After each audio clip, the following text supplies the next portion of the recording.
പ്രത്യേകിച്ച് ഞായറാഴ്ചകളിൽ ഈ മൂന്നാം വർഷ വിദ്യാർത്ഥികൾ ഇവരിൽ നിന്ന് ഭീഷണിപ്പെടുത്തി പണം പിരിക്കാറുണ്ട്. മദ്യപിക്കാൻ പണം നൽകണം.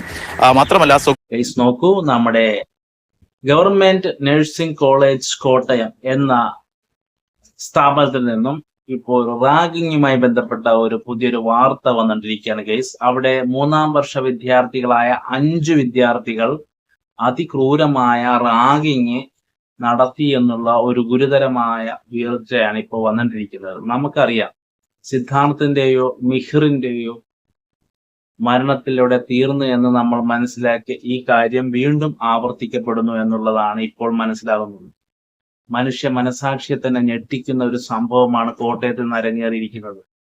അതിനകത്ത് ഉൾപ്പെട്ടിരിക്കുന്ന ആൾക്കാരുടെ കുട്ടികളുടെ പേര് ഞാൻ വായിക്കാം ഗൈസ്. വിവേക്, റിജിൽ രാജ്, രാഹുൽ രാജ്, ജീവൻ, സാമുവൽ ജോൺ എന്നീ 5 കുട്ടികളെയാണ് ഇപ്പോൾ റിമാൻഡ് ചെയ്തിരിക്കുന്നത്. ഇവർ ചെയ്തിരിക്കുന്നത് എന്നാണെന്നറിയാവോ? ഞായറാഴ്ചകളിൽ പണപ്പിരിവ്, മദ്യം കഴിക്കാൻ വേണ്ടി പണപ്പിരിവ് നടത്തുന്നു. ഓക്കെ.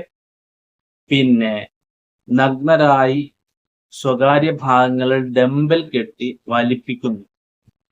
3, നഗ്നരായി ശരീരമാകെ ബ്ലേഡ് കൊണ്ട് വരഞ്ഞ ശേഷം അതിൽ ലോഷൻ ഒഴിക്കുന്നു. ബോഡി ലോഷൻ ഒഴിച്ച് ആ നീറ്റിലെടുക്കുമ്പോൾ അവരത് കണ്ട് ആനന്ദിക്കുന്നു. കൂടാതെ ഇങ്ങനെയുള്ള വേദന അനുഭവിക്കുന്ന സ്റ്റുഡൻസിന്റെ കയ്യിൽ, മുഖത്തും ബോഡി ലോഷൻ അതുപോലെ തന്നെ ഫേസ് ക്രീം ഒക്കെ തേച്ച് ഇവർ ആനന്ദിക്കുന്നു എന്നാണ് ഇപ്പോൾ വന്ന റിപ്പോർട്ട്. മനുഷ്യ മനസാക്ഷിയെ തന്നെ ഞെട്ടിക്കുന്ന ഒരു സംഭവം. അതും മൂന്നാം വർഷ സ്റ്റുഡൻസ്, നേഴ്സിംഗ് കടിച്ചിറങ്ങാൻ വേണ്ടി നിൽക്കുന്ന സ്റ്റുഡന്റിന്റെ ഭാഗത്തു നിന്നാണ് ഇങ്ങനെ സംഭവിച്ചത്. എന്താണ് നേഴ്സിംഗ് എന്നോ നേഴ്സിംഗിന്റെ അടിസ്ഥാന പ്രമാണങ്ങൾ എന്താണെന്നോ തിരിച്ചറിയാൻ പാടില്ലാത്ത ഈ വിദ്യാർത്ഥികൾ നാളെ നേഴ്സിംഗ് സ്റ്റുഡന്റായി മാറേണ്ട ആൾക്കാരായി, നേഴ്സായി മാറേണ്ട ആൾക്കാരായി.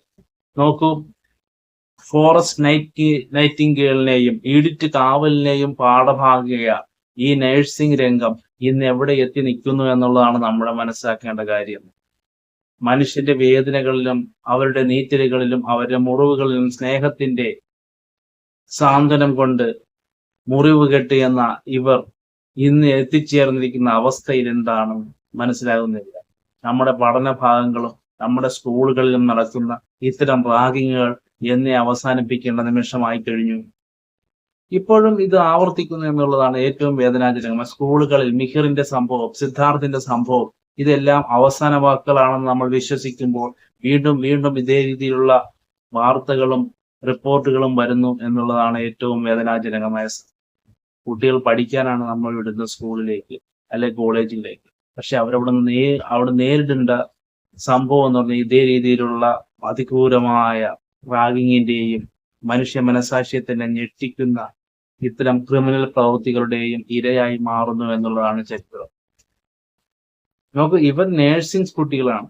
നേഴ്സിംഗിന്റെ എല്ലാ ഭാഗങ്ങളും അവസാനിച്ച് ഫൈനൽ പരീക്ഷ എഴുതാൻ പോകുന്ന ഈ കുട്ടികൾ നാളെ നേഴ്സായി മാറേണ്ടതാണ്. അപ്പൊ ഇവരുടെ മനോഭാവം എന്താണ്? ഇവരെ നയിക്കുന്ന വികാരം എന്താണ്? മറ്റുള്ളവരുടെ മുറിവിൽ മരുന്ന് വെച്ച് കെട്ടി അത് സംരക്ഷിക്കേണ്ട ഇങ്ങനെയുള്ള സ്റ്റുഡൻസുകൾ എന്ത് രീതിയിലായിരിക്കും മോൾഡ് ചെയ്തിരിക്കുന്നതെന്നാണ് നമ്മൾ തിരിച്ചറിയേണ്ടത്. ലഹരിയുടെയും മദ്യത്തിന്റെയും അടിമകളായി മാറിയിരിക്കുന്ന ഈ നേഴ്സിംഗ് വിദ്യാർത്ഥികൾ നാളെ ഈ ജോലികൾ ചെയ്യേണ്ട ആൾക്കാരായി മാറിക്കഴിഞ്ഞു. അപ്പൊ ഇങ്ങനെയുള്ള സന്ദർഭത്തിൽ ഈ റാഗിങ്ങുമായി ബന്ധപ്പെട്ട ഇങ്ങനെയുള്ള സംഭവങ്ങൾ റിപ്പോർട്ട് ചെയ്യാനുള്ള സംവിധാനം ഉടനടി എല്ലാ കോളേജുകളിലും ഉണ്ടാക്കുക എന്നുള്ളതാണ്. ആന്റി റാഗിങ് സെൽ എല്ലാ കോളേജിലും പ്രവർത്തിക്കുന്നുണ്ടാവും എന്നുള്ളതാണ് ഇപ്പോഴത്തെ റിപ്പോർട്ട്.